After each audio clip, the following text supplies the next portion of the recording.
So, hello and welcome to this online event. My name is Dan Smith. I'm the director of the Stockholm International Peace Research Institute, and I'm really pleased to welcome you to this event we're co-hosting with the UN Development Programme as part of the series of development dialogues on the theme, as you know, of peace, development and humanitarian action, getting to a common understanding.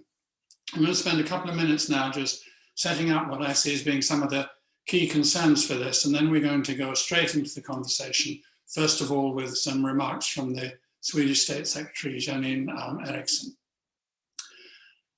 Various estimates put it at between 1 in 33 and 1 in 45 people today are in need of humanitarian assistance. That is the highest number, the highest level since the Second World War. And unfortunately, we see no real sign that that is going to decline. Or you could say better than that, really see no real sign it's going to improve. One of the things that has not yet entered the debate fully about the post-pandemic world is that if you look at numbers of armed conflicts in the periods shortly after major economic crunches like the financial crisis, economic crisis of 2008, 2009, like the Asian financial crisis in 1997. It seems to take 2 to 3 years after that, and then there's a quite significant increase in the number of armed conflicts each year. And we presume that there is a causal relationship. So given the extraordinary impact of the pandemic on economic performance worldwide in 2020, economic output declined in all except 20 countries. It declined in all of the major economies except for China. Given that, unfortunately, we are looking ahead at an increasing burden of work on the humanitarian, development and peace-building agendas. And there's been a conversation going on for a considerable period of time, hasn't there? About the need to bring these agendas together, the so-called triple nexus. I think that we tell each other so often that it's time to get out of the silos, that unfortunately that almost becomes like a kind of a cliche. But the fact that it becomes a bit of a cliche doesn't mean it's not true, folks. We're saying it all the time because it is necessary and it is urgent. And so the question beyond saying, let's get out of the silos is, well, how do we do that? What progress have we made towards getting out of the silos already? What can we see that's working? What can we see that's encouraging? As well as what the need is, what are the possibilities? So that is the theme for the discussion today, involving a panel that includes some people from the development sector, where we can really get to grips with this, the development and humanitarian sectors, from UNDP, from UNHCR, and from the London-based peace-building organisation International Alert. I'll introduce the panel in a moment, but first of all, I want to welcome to the virtual floor Jillian Triggs, who is the State Secretary for International Development Cooperation in the Swedish Ministry of Foreign Affairs. Jillian, over to you. Thank you so much, Dan, and thank you for giving me this opportunity to address you here today. And a special thanks to CIPRI and UNDP for organizing such a distinguished panel. The topic is very timely. We are still grappling with the consequences of the COVID-19 pandemic. It has affected all of us, but people in vulnerable situations and in countries suffering from conflict are without doubt the ones most exposed. The UN has projected that 235 million people, equivalent to more than half of the population of the European Union, will require emergency assistance in 2021, a 40% increase since last year. Mass starvation and famine risk coming back to haunt us. So the current need for humanitarian, development and peace-building assistance are fast exceeding the resources available. And this challenges us to think over the way we operate and recalibrate our efforts. From Sweden's perspective, we believe that while we must continue to address people's immediate humanitarian needs, we need to engage with a long-term perspective to reduce risk, vulnerability, and dependence on humanitarian assistance. Prevention and long-term resilience through addressing root causes must be at the center of our efforts. In this regard, arriving at a common analysis and increased coordination is critical. And let me here highlight a couple of points. First, in the complex environment that we work, we must establish a coordinated understanding of the local dynamics. It is crucial to be able to tackle challenges such as climate security, socioeconomic risks, ensuring women's participation, and use our tools for prevention, humanitarian, development, and peace-building efforts according to the needs in the specific context. While every situation is unique, we need to learn what works and what doesn't.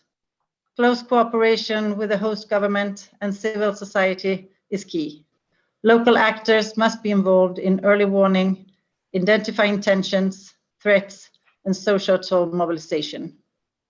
Second, we must also make sure to adopt conflict sensitivity across all our development programs and humanitarian aid in fragile situations. This is relevant both with regards to donors' internal systems, between donors, as well as with other partners, and such as the World Bank, the UN, the African Union, OSCE, or the EU. The operationalization of the World Bank strategy for fragility, conflict, and violence is crucial. I also welcome that UNDP has developed and refined its approach to conflict sensitivity and is ensuring that the UN country teams include this perspective in its common country analysis. Third, it is evident that we need to increase coherence and coordination between key actors in full respect of their specific mandates and principles. There are many examples, including EU, UN, World Bank resilience and peace-building assessments and post-disaster need assessments. However, more can and must be done. Going forward, we have important frameworks to build on, including the World Bank strategy for fragility, conflict and violence, and the Sustainable Peace Agenda. A coherent and conform UN through the reform process, including the reform of the resident coordinator system, is key for their implementation and to further operationalize the new way of working through collective outcomes. UNDP's new crisis and fragility framework will also play an important role in this context. Other examples include the new recommendations on the Humanitarian Development Peace Nexus, the OECD DAC, which have been converted by SIDA into concrete guidelines to support their operationalization in the field. The development of EU's integrated approach to conflicts and crises, and the Commission's recent communication on the EU's humanitarian aid, which fully recognizes the urgency of strengthening this coordination, are other important steps in the right direction. The Peacebuilding Commission can also play a role in convening and bringing key actors together. Relevant to this debate is also the initiative that Sweden launched in 2020 on good peacebuilding financing as a response to the challenge of ensuring adequate, long-term and flexible funding for peacebuilding efforts. The overall ambition with these efforts that we pursue together with a set of core donors and think tanks, including CPRI, is to mobilize for increasing volumes, such as to the Peacebuilding Fund, but also improving cooperation and coherent approaches within and between donors and international financial institutions. In light of today's discussion, we look forward to exploring these issues further with you and continue this discussion. And with these words, I wish you a fruitful and interesting discussion. Thank you. Thanks very much, Janine, and thank you in particular for at the beginning there putting some emphasis onto prevention and building resilience right alongside the urgent humanitarian action that needs to be taken, and the importance of a shared analysis as part of coordination towards those multiple ends. That, I think, is absolutely at the core of what we're discussing this afternoon. One person whom we had wanted to be participating on the panel and who unfortunately couldn't because of time zone reasons, really, is Sharon Bhagwan-Rose, who is co-chair of the Global Partnership for the Prevention of Armed Conflict. And so we were able to prevail upon her to provide us with a video message, and hoping that all the technology fits together in exactly the way that it should be. It's over to that now.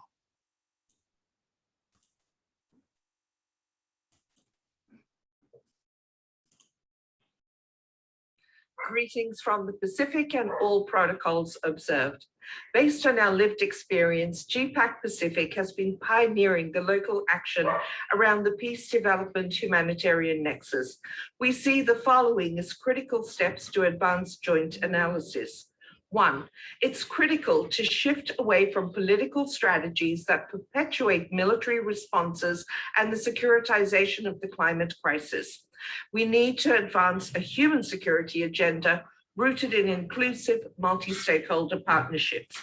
2, the impact of policy should be measured based on its impact on the ground. Local communities are doing this every day and in a manner that's inclusive and gender sensitive. If you ask any woman after any disaster, what will you hear? That there is a scramble for resources, that there are community tensions which could escalate into a major conflict, that she's keeping peace, often at her own risk, in her home and in the community. That is what must be validated, documented, and brought to the table, whether it's a protection cluster meeting or national security assessment. The voices of communities should be central to measuring impact. 3rd, an inclusive approach to the triple nexus requires a clear pathway to a proper system-wide institutionalization of accountability, and one that is learning from each other, from actors working across the peace, humanitarian, and development nexus to enhance coordination. And finally, this can then lead to equitable and flexible funding for all actors and working at each stage of preparedness, response, and recovery. It must also include and prioritize a specific focus on the leadership of diverse women and young people by investing in building and sustaining our regional and local coalitions and networks. In 2016, GPAC Pacific supported the establishment of the Shifting the Power Coalition as a way to redesign the table and bring together a network of close to 100,000 grassroots, intergenerational, and inclusive movements in 7 Pacific Island Forum countries. We bring together our peace building, community-led activism, Pacific-driven innovation, and humanitarian expertise in response to mobilizing emergency response to the Samoa measles epidemic, TC Harold, COVID-19, and by mid-2020, publishing the only Pacific Island report reflecting women's lived experiences and recommendations on how leaders can use a peace development humanitarian nexus. We're building and systematizing a feminist and inclusive model of partnership and collaboration, not simply replicating patriarchal systems of practice. In conclusion, we don't need new commitments. As civil society, we have redesigned the table. We're weaving our maps to create a space for member states and the United Nations to join us as local experts to develop and institutionalize frameworks that are rooted in local realities and not global policies. These partnerships are critical and need to be supported. I thank you for this opportunity. And now thanks too to Sharon for that contribution. I think very vividly highlighting the importance of local action, local analysis, local interest. And with that, of bringing in, with an inclusive approach, bringing in diverse voices, different kinds of people, different kind of activists and movement in order to address the challenges that go across the board of the humanitarian peace building and development nexus. So with all of that set up, now we turn to our panel, 3 wonderful panelists that I'm joined by. In New York, Ulrika Modir, who is the Assistant Administrator of UNDP, UN Development Program, and director of the Bureau of External Relations, and also, of course, former State Secretary of the Swedish Ministry of Foreign Affairs up until she took that position. From Geneva, we're joined by Jillian Triggs, who is the Assistant High Commissioner for Protection at the UN High Commission for Refugees.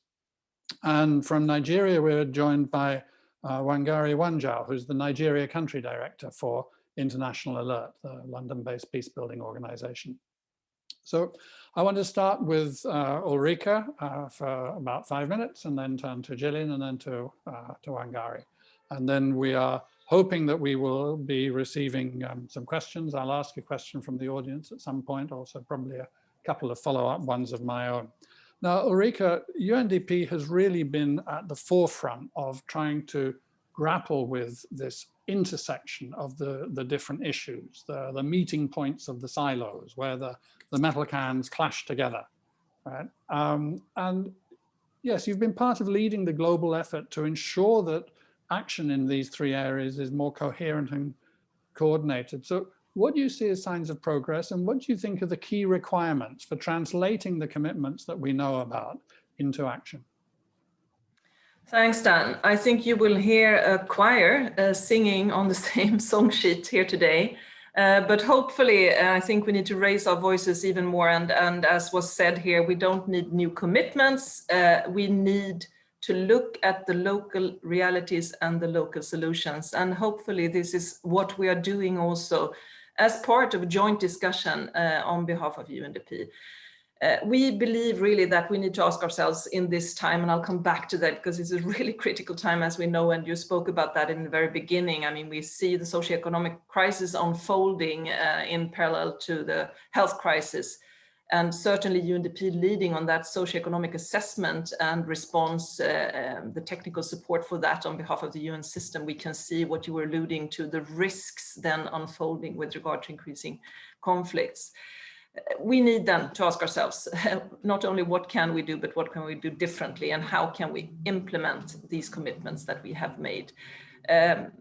You have shared some figures, Janine shared some figures. We're talking about 460 million people that are estimated to be living in extreme poverty, in crisis and fragile affected states. Often then, as we've said, dependent on humanitarian aid, and with the funding of the humanitarian system, this will not work. We're estimating that by 2030, we will have 2/3 of the world's extreme poor in these crisis and fragile contexts. And we know that this challenge has been speaking to us since also the commitment of the Sustainable Development Goals back in 2015. And as I said, looking at our socioeconomic assessments, we know that we will have a very difficult time ahead.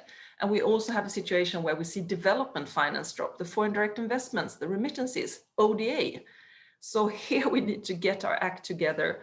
We are seeing growing inequality as we assess countries across the world.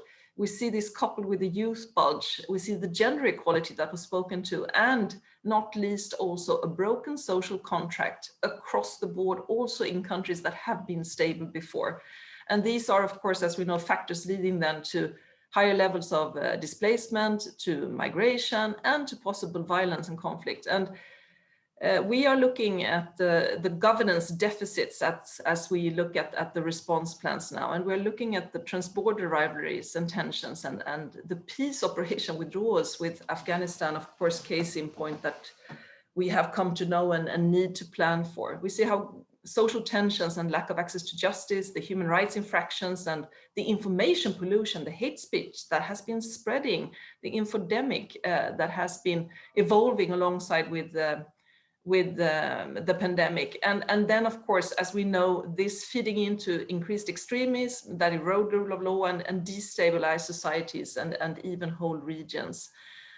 And then, of course, in the midst of this, also the climate crisis, the biodiversity crisis, of course, as the UN and not least as UNDP, we are looking at this together with a wide range of actors, not only with the UN, but beyond, as we know. So we need to look at how we do things differently as an international community in these countries, but also the countries that are at risk of falling into a situation with increased tensions. And I also believe that it needs to be said that the reputation and also the future, the belief in the importance of the UN as this negotiating space will actually depend on our ability to deliver alongside with other international partners. And I just wanted to mention, as Janine brought up also the Swedish initiative on the funding modalities, I do believe that it's incredibly important to give good conditions for the UN funds and programs to be able then to deliver strategically, but also on a short-term basis. And we are not given the same conditions as many other actors, as we are operating still on a very project and short-term funding as compared to some of the other actors in this space. So yeah, let me allow to say some words about what this means practically. And you were speaking to UNDP's role in all of this, but also to mention what I mentioned, Dan, as we spoke just previously ahead of this conversation. It was interesting to see the call from Ochan and Mark Lowcock the other day, where they propose now to set up an independent commission to prove accountability within the humanitarian aid sector and ensure that people in crisis get the help that they actually want. And this, once again, it speaks to what we heard, the importance of looking at local realities, local solutions, and have this people-centered approach. And here's where I believe also that UNDP as a development actor, but also many other actors, such as civil society actors, we have a good experience on how to work with a people-centered approach, and we can work closely with our humanitarian colleagues to improve that. We have a DAC recommendation, an OECD DAC recommendation that says prevention always, development where possible, and humanitarian when necessary. But if we look at the funding once again, we're speaking about only 2% of ODA in fragile states going to prevention work. And that is in a situation when all of us as development actors, but also our humanitarian colleagues, also Mark Lowcock, has called again and again for increased investment in prevention. Why is this not happening? We're talking about 2%. We need to break the aid dependency, especially in times when we see a decrease of development finance. And we need to promote development solutions as a means to see to that we have less of humanitarian crisis and that we can prevent also humanitarian crisis. The key is, as was said, the common understanding. Janine also spoke to this. It's great to know that we have member states and donors with us. And what we are doing then, and this was also mentioned by Janine, is to use the common country assessments and the cooperation frameworks of the UN to ensure that the humanitarian issues are embedded in the development plans and the work of the peace actors. And here is where UNDP will give even more of support and do this. And let me finish just with some few examples so it makes sense. In Burkina Faso, we have undertaken a resilience and peace building capacity mapping, aiming at contributions to a better understanding of this nexus in the reality of Burkina Faso in the critical situation that they're in, then to help both the humanitarian and the development actors to integrate a peace response approach in interventions. In Cameroon, we have been working locally because, of course, here's once again where we need to find the responses. And we have a really interesting example of community-level integrated actions that we can use as we develop other programs in other countries together with other actors. And looking at also the cross-border work with the example from Mali, Nigeria, Cameroon, and the Lake Chad Basin areas, we have invested to look at how we can invest early on to be visible with the offer of a stabilization work and create opportunities with early investments as development actors working with governments and local communities to provide basic services, restore state authority through investments in police, local governance and justice systems, and also livelihoods. So we are very many times in the midst of the crisis and conflicted work where we need to find also the right timing of doing so. And my final example is from Myanmar. Of course, a very critical example right now, where we have worked with the Nexus approach in the local area-based response in Rakhine and prioritized key actors, governance, access to justice and rule of law, gender and inclusive economic empowerment of women, youth and social cohesion.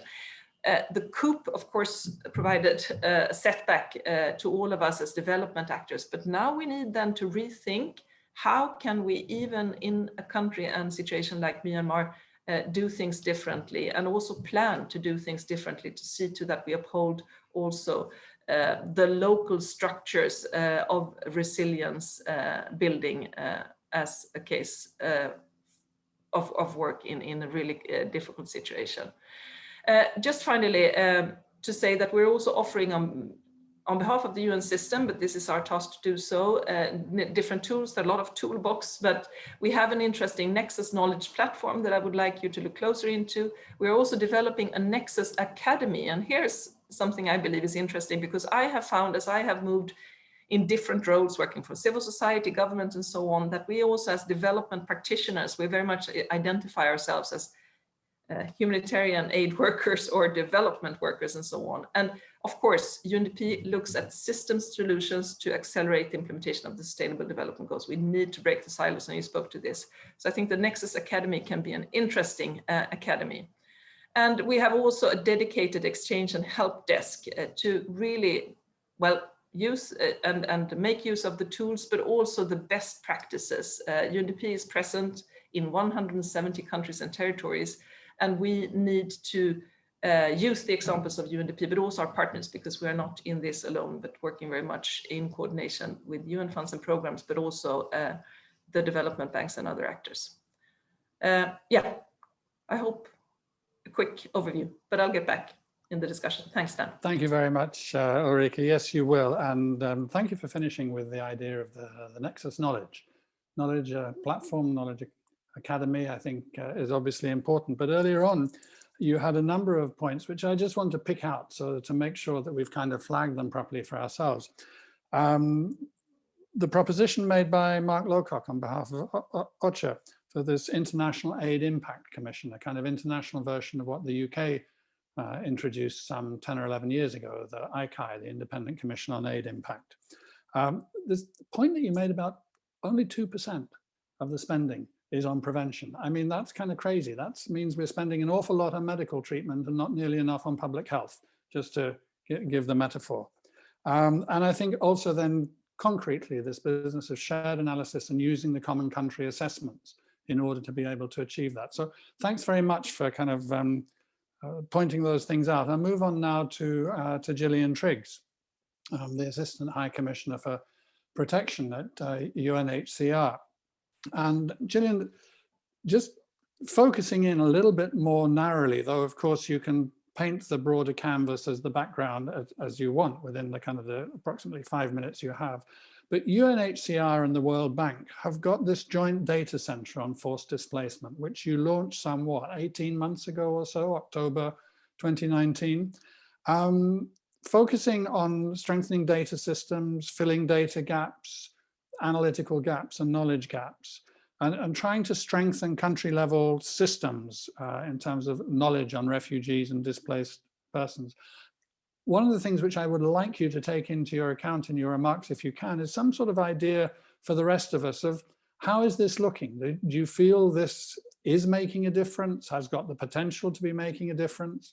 What's your assessment of it so far? Because it is, I think, in principle, it's a very important example of the way in which we could be going on these issues. So over to you, Jillian.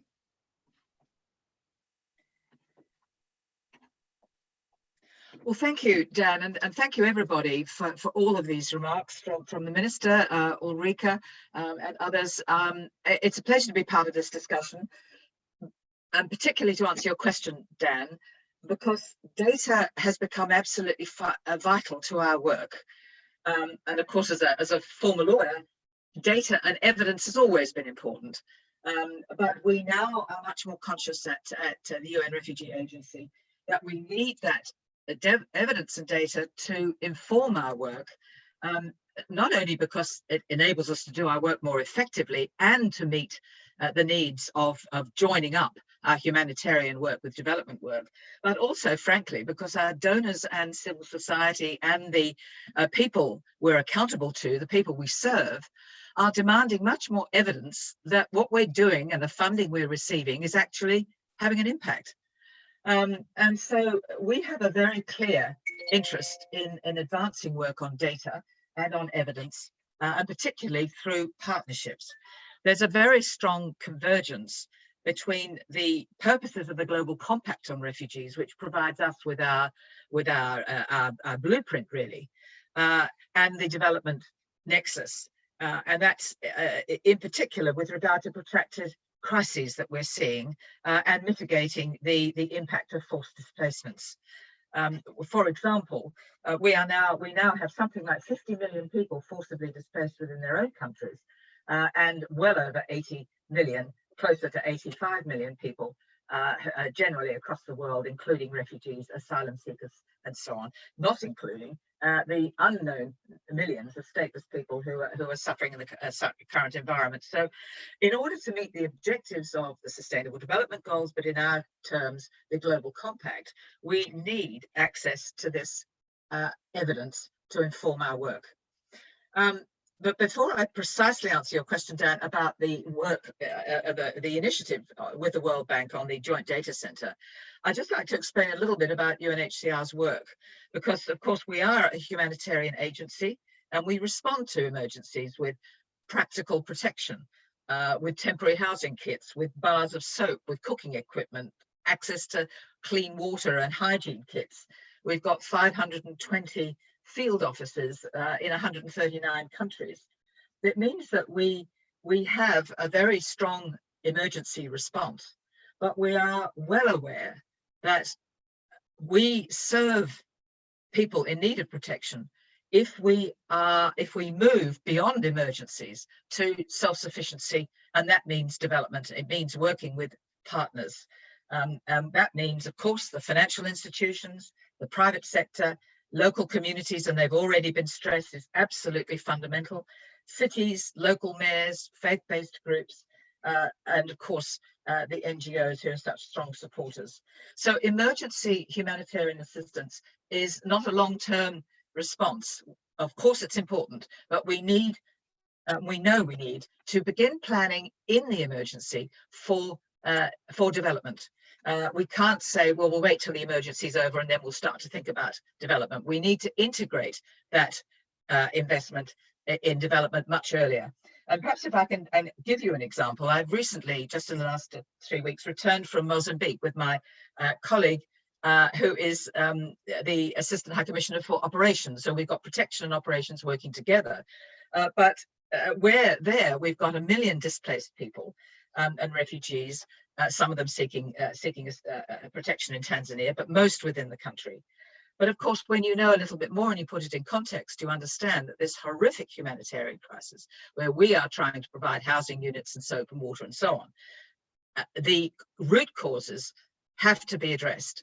And we know that very well. So we are trying to work with our partners to look at the consequences of cyclones and environmental degradation. Long-term poverty and inequality, particularly in Cabo Delgado, along with opportunities for development with a $60 billion investment in an offshore oil and gas exercise. Now, the ingredients for the future are there, but we have to be very conscious that those root causes must be addressed before we can find peace and before we can really be effective. But we need to look to self-sufficiency ultimately, rather than maintaining that dependence on emergency support. Of course, COVID has exacerbated all of these of our understanding, and while there's not much to be said for COVID, I think it's fair to say that we've at least learned some of the lessons that we need to look at root causes. We need to look at healthcare systems that meet the needs of everybody, not dependent upon what your legal status might be. Whether we would debate whether they're migrants or internally displaced, stateless or refugees. We all know that to deal with this, we have to deal with it as a whole. So to come to your question, and I must move quickly, the Joint Data Center. It's been, I think, one of the very important initiatives through the High Commissioner for Refugees in the last couple of years, and I think it's going from strength to strength. But your question goes in part to how useful is this data center? What is it actually doing in effect? And there are many examples. We know that by expanding statistical methods and tools, we understand the visibility of the problem, we're better able to analyze it. And perhaps if I can, in a moment of self-reflection, acknowledge that we have access to a vast amount of data, but we're not yet that good at analyzing that data for the purposes of development. And working with the World Bank has been a great privilege and learning opportunity for us, because we're understanding what they need for investment and for grants and loans, and we're understanding how to use our own data better. There are many examples, but one of the biggest issues for us is protracted conflicts. We are now seeing more conflicts, bigger numbers, unprecedented numbers, but we're seeing conflicts that have not been able to be resolved. Afghanistan, Syria, Myanmar has been mentioned, and of course the plight of the Rohingya in Bangladesh, some host countries accepting huge responsibilities for many, many years, in some cases decades. We're not finding solutions. We need solutions that deal with integration or inclusion, and we've seen that particularly in the context of COVID and the need for health and vaccinations. But just by way of a particular example, I've just come back using the data of the World Bank's joint project with us at the Joint Data Center in Jordan, in Amman. And one of the advantages of having data and evidence is you can push back against the mythologies. And one of those mythologies is that, well, Syrian refugees are actually doing better than the host communities, that they've got jobs, they're doing quite well. Well, the data shows that's not true. In fact, it's quite the reverse. But if we have the data, and we're doing this through the Joint Data Center, we're able to, with stronger credibility, able to make our point that we need to integrate refugees and displaced peoples within the host communities, because actually there are very few alternatives for voluntary returns or resettlement. But there are many, many other examples. And one, again, is working with the Joint Data Center on using phone surveys in surveys run by the World Bank and the governments to consider the impact of the pandemic on the social and economic conditions of displaced people generally. And we've, of course, we've had the technology for quite some time, but COVID has told us we need to use that technology to scale it up and to get more accurate information. So there are many countries in which we are collecting data, developing our analytical skills, and being able more realistically to inform policy, to work with governments, and to work with the private sector and banks. There are other examples, the Peace Building Fund partners with the lead agencies on the Darfur project, which again is looking at analysing the data to find durable solutions and to bring the humanitarian response closer to the development option.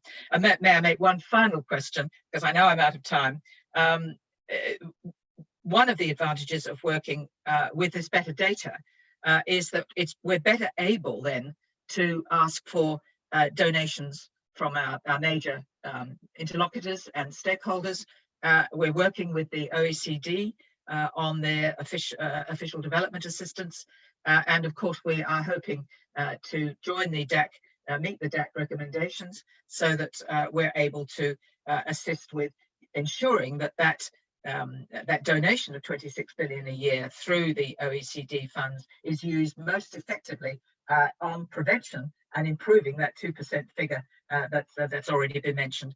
And can I mention finally, as I say, we are now very much accountable, not only to the people we serve, but to our donors, to local communities, and to various interlocutors. And we are now collecting the data through the OECD and using the data collection techniques in order to meet the 15 indicators of the Global Compact on refugees. So the moment of truth for us is at the end of this year, when we need to be able to show that the vision of the Global Compact is one that can actually be met in practice. So thank you all very much, and back to you, Dan. Thanks very much, Jillian. Thank you very much indeed. And I think that, I mean, one of the things is that thank you for emphasizing from the humanitarian viewpoint and from the viewpoint of somebody dealing with emergencies, the importance of the long term and the importance of preparing for the long term straight away.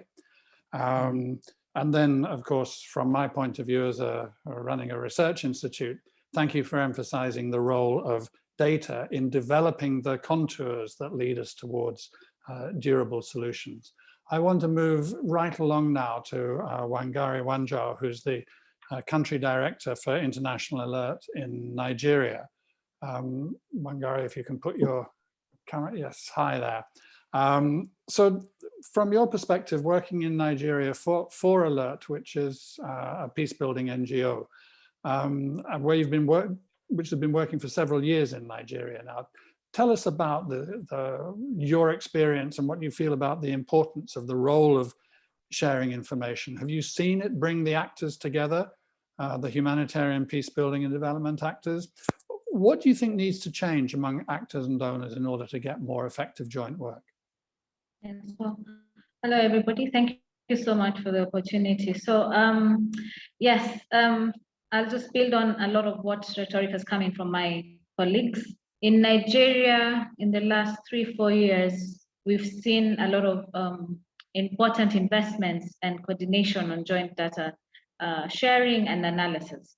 In the last 3-4 years, we've become better, extremely better in addressing gaps on who is collecting the data and who is the custodian of the data and who is analyzing the data. And we have become better in doing analysis jointly and also doing advocacy for those analyses jointly. So for example, we have now established systems like multisectoral needs assessments that are invested in by donors and co-partners and also by the government in just kind of looking holistically at the priority areas that we need to go into. We are actively involved in responding to SDG trackers and rankings across board. We have also started investing in conflict analysis across various zones. So Nigeria as a country office is grappling with what we see as a protracted crisis in the Northeast. Situations that we feel strongly that if we jointly were able to convene and make better use of the joint analysis, we would find solutions to the situations. The reality is, as we have an overflow of data, everybody is collecting data.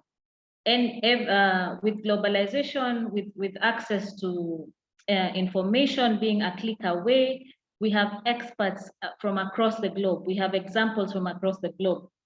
We have everyone feeding into a structured system. But unfortunately, as much as we do the analysis, it is towards fitting very time zoned. So we have structures that maybe we talk about something like the humanitarian response plan that needs to come up on an annual basis or on multi-annual basis, and we will all actively feed into it. We do have annual reviews. So we look at sectoral aspects where we talk about issues like what is the nutrition status of this space? What is the food security need of the states? And there's amazing analysis that comes out of it. But we as partners do not sit and analyze this from a Nexus perspective. We are all focused on ensuring that we save Amina. So Amina is one of our beneficiaries. We rescued her, she's been rescued from the Boko Haram, come into an IDP camp, taken through all the first aids in trauma, given a house, her children are accessing education in the IDP camp. I sat down with Amina 2 months ago and I asked her, my dear, what is it that you see? What are your fears now? What is it that you want to look for? And she asked me one question: will my daughter, who is 3 years old, will she become like you? You know, will she have the opportunities to become like you so that she can also help somebody else across the continent? What can you assure me? I am being asked to return to my home area of origin. The setup there, yes, is still going to provide her services, but for how long? If we do not establish the development structures as along concurrently with the response that we are giving her in humanitarian, or even addressing the conflict issues in that space, Amina's child will not become like me in any future. So as much as the data is there and the analysis, and we have we have really, to be honest, we really have amazing documentation and analysis and really good ways of working that we've already established over, because we've been here long enough. So we have had to find ways of working together. But we are not being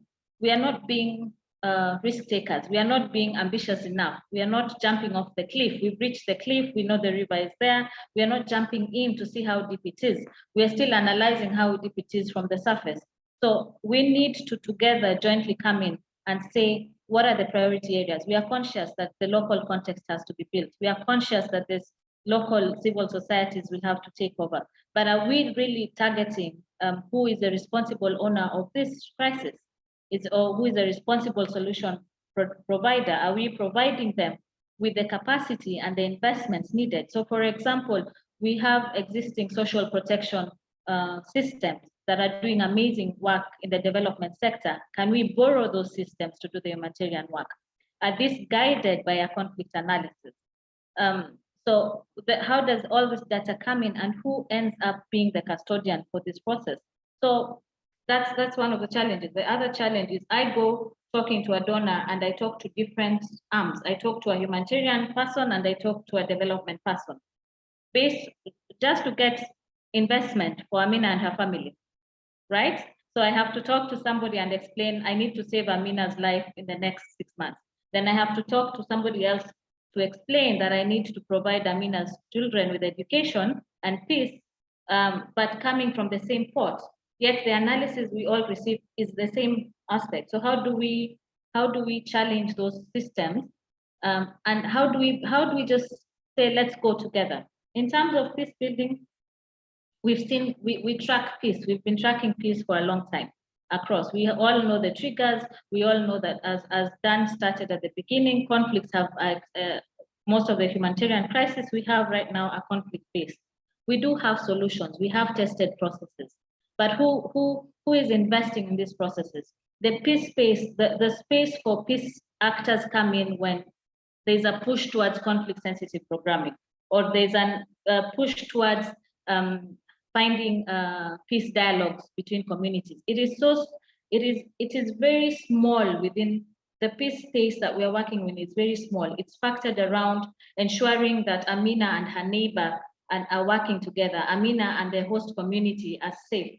But it's not at the level where we are holding accountable the responsible people to say we need to have civil systems, investments into civil processes, so that if there is a case that has to be dealt with at community level, does not go to a military phase, but goes to the police. Or if there is going to be justice for somebody in Amina's community against sexual gender-based violence, is not being managed by an NGO, but is being managed by a system that has been invested in within the same setup. We do have to be beyond our commitments. We have, as we've all stated, we do have amazing commitments. We have the peace promise from the humanitarian summit. We have all the commitments from our UN working better together that we are embodying. We have openness to localization. We are building the capacity. But are we transferring beyond transfer of knowledge? Are we transferring responsibility? Because that's what needs to happen. Somebody needs to hold this responsible at the lowest level possible to ensure that crises do not, something small a trigger is managed and prevented before it becomes a global issue, right? We also need to ensure that the space for innovation, the space for testing, when we have ideas that are locally bred and locally designed, then they are brought onto the table, and the first question that is asked is, where's the proof of concept? We cannot have proof of concept without investments. So we need to be realistic. We need, at some point, I say we need to go back to the beginning of some of our major humanitarian actors, or where they said, let's do it. Let's just go and do it. We'll sort it out later. We need to help each other. Let's do it. And then we'll sort out the nitty-gritties later. We are so focused on maintaining and meeting deadlines, on feeding into systems that collect joint data. We are not focused to holding people accountable on what this data means to them and the role that they are playing. And also holding, so for example, last year, 2020, we had COVID that affected all of us equally. It was not a regional issue, it was not a country issue, it was a global issue. How many of our organizations or our multilateral donors or bilateral donors actually came up with COVID-based responses? Very few of them. The funding still reverted back to humanitarian, development, peace. Very few of that approach, and yet COVID will affect us for the next 5 to 10 years, right? We still don't have partners that have looked at it holistically, despite all the collection, all the data we are collecting. We know that we are going to have famine in most of the crisis zones that we know. We know there's going to be a food crisis. We know that there's going to be a health crisis, but we are still addressing this with fast advance. You know, just looking at, we've adjusted our two-year projects to ensure we are COVID compliant, to ensure that we are able to link food security with these issues, but none of us is looking at what is a holistic investment. We are looking into them, we have the data, but who is actually going to invest into these processes? And as much as we like it, a country like Nigeria, we have the protracted crisis in the Northeast, we have the migration issue, we have the early this year and late last year, you saw the Unhcr movement where the youth have come in and they are demanding for change. Are we investing in this space? We have had, as International Alert, we are providing platforms for the youth to engage, but the continuation of these conversations or the translations of these conversations beyond all the data we have and beyond all the opportunities require long-term investments. Very few partners are willing to invest in this investment because they look at them as 10 years from now, yet we have funding for 3 years or 5 years. So this is kind of the challenge that we need to look at ourselves and say, will Amina's child become our Wangari in 10 years?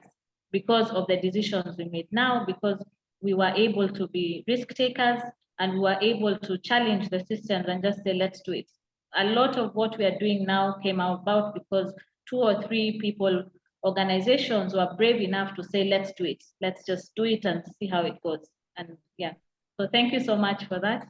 International, just a summary, as I said, International Alert, we are working in Nigeria. Wangari, I'm very, very sorry, but time really is our enemy in this kind of event, and we're really just a few minutes away from when we need to stop. And there is a question from the audience. It's actually coming from 2 or 3 people, and I would like to challenge each of the panelists, including you, Wangari, when we come back to you. I think Janine is still online as well, so we could ask her. I must ask you really to stay tight to about a minute or a minute and a half. And I realize that I'm going to ask you a difficult question with this, because what a couple of people have been asking about is, if the humanitarians are being called upon to go beyond the humanitarian sphere, and if the humanitarians themselves, as I have heard, you know, Mark Lowcock, yes, but also Peter Maurer and Filippo Grandi and David Beasley, one after the other, saying from the front lines, you've got to deal with prevention, you've got to deal with the longer term. If everybody is asking that, then it brings us up against politics, and it brings us up against national governments that are often part of the problem, as well as being, in the best of all possible worlds, part of the solution. So I'm going to start with the 2 of you whom I can see on screen, and I hope that Janine is there and I'll be able to ask her as well, and Wangari. But first of all, Ulrika, what's your thinking about this, the real headline thoughts about how to engage with governments in these difficult circumstances? Because if we don't, then we're just going to carry on with humanitarian work. So, I mean, we have all been referring to the importance of these joint frameworks, but then making reality out of them. And as we know, I mean, the UN operates the funds and programs in these countries in coordination also with the governments, and that kind of local ownership needs to be in place. Now, of course, I mean, I was alluding to a number of examples with very difficult situations, but still, I mean, the coordination at country level, and here, of course, once again, we haven't mentioned it, but touched on it perhaps, the UN reform, looking at the joint coordination in a different way. I believe will be of help. And we have actually seen throughout also the response plans, even though we heard from Nigeria, that we are still somewhat working in silos, that we are improving, working together in a different way. So there are also good signs of moving forward, but yet so much to be done. So I think that joint assessments and the joint response plans are the key for all of this. Yeah. Common country assessments that you referred to before and the joint frameworks for moving forward. Jillian, your thoughts on this? You're still muted. I think, thank you very much. I think the first thing is to work directly with governments and government influencers to demonstrate that it's in the national interest to work on the prevention earlier, so that we are not left, so the politicians don't have to deal with the short-term problems. I think it's the convincing influences that those who are displaced, those who are poor, treated unequally, discriminated against, that those negative aspects of society, the need for good government, is actually in their best interests. And so we need more evidence of best practice. And that comes back, of course, to data and evidence. I think we need to speak more. I love the point by Wangari, take risks. Another one I'd say is get rid of the UN language. What on earth is that? A nexus. We need to be joined at the hip. We need more vulgar language. We need to be able to say, looking after vaccines for displaced people is in the national interests. We're global and we're connected. But I've done this for many years, speak to far too many people who agree with me. We need to get out to the influencers, identify them, and let's do this jointly, the UN with civil society, with the private sector, and speak to the ministers, the politicians, the parliamentarians in order. So that's number one. The other, greater advocacy, and I think we need to bring in the voice, and of course we've mentioned Mark Lowcock's initiative. It's a terrific one, the voice of those.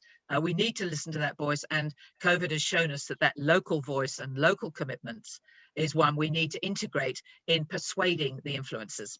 So that's it from me. Thank you. Absolutely, thank you so much. I couldn't agree with you more. Janine, if you're still there, would you like to take the word now? I'm not sure if you are, because I can only see a black box.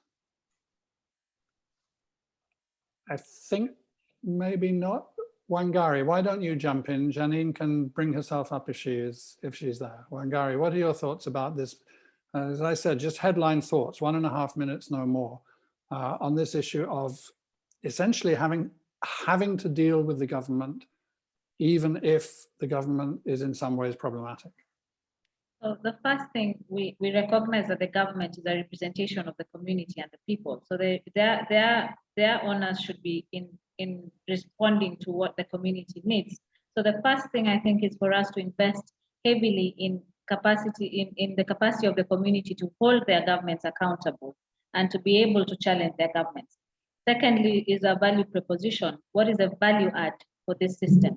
So aligning those to existing national strategies, national plans, and really demonstrating we through the joint data collection and data analysis processes, showing what is the dividend payout if you invest in a social protection system now, and instead of investing in emergency interventions, or if you invest in a prevention mechanism, what is the dividend payout comparatively?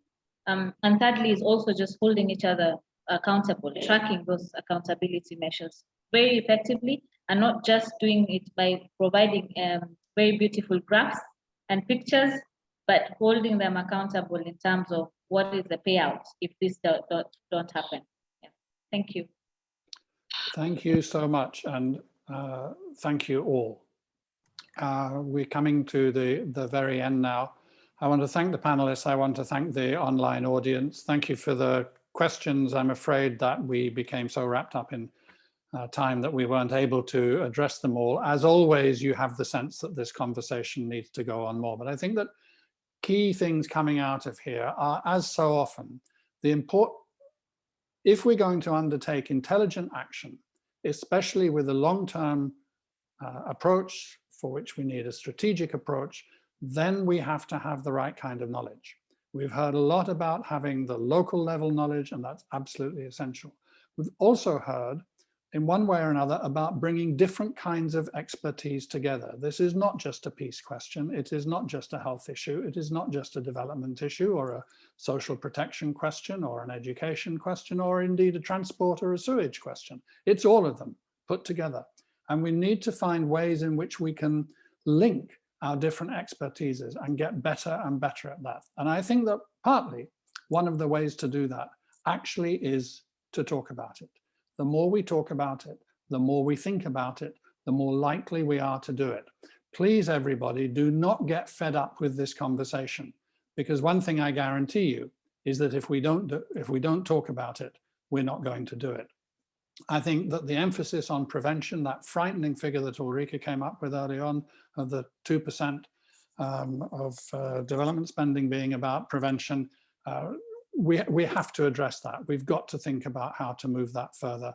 And this whole issue of how and in what tone, in what ways to be engaging with national governments and to be relying on local communities to lead and find their way out of their dilemmas, and what kind of assistance then we, whether in NGOs or in UN agencies or in governments or in think tanks, what kind of assistance we can be providing. We need to look across the board for systemic solutions which really resolve these problems and take us forward to a better world. So with that thought, always aspirational, because without aspirations, what on earth would we be? Wherever you are, whether it's afternoon, evening, or morning, goodbye. Thanks for joining us, and see you next time that we come together for this kind of dialogue. Thanks a lot, everybody, panelists and audience alike. Thanks, Dan. There's a good link on system solutions in the chat function, so have a look at that, and happy Friday. Thanks so much.